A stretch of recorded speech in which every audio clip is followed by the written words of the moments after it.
মুক্তির মন্দির সোপান তলে কত প্রাণ হলো বলিদান, লেখা আছে অশ্রু জলে কত বিপ্লবী বন্ধুর রক্তে রাঙা, বন্দিশালার ওই শিকল ভাঙা, কত বিপ্লবী বন্ধুর রক্তে রাঙা, বন্দিশালার ওই শিকল ভাঙা।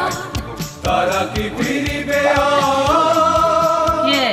তারা কি ফিরিবে সুপ্রভাতে, কত তরুণ গেছে আস্তাচলে, মুক্তির মন্দির সোপান তলে কত প্রাণ হলো বলিদান।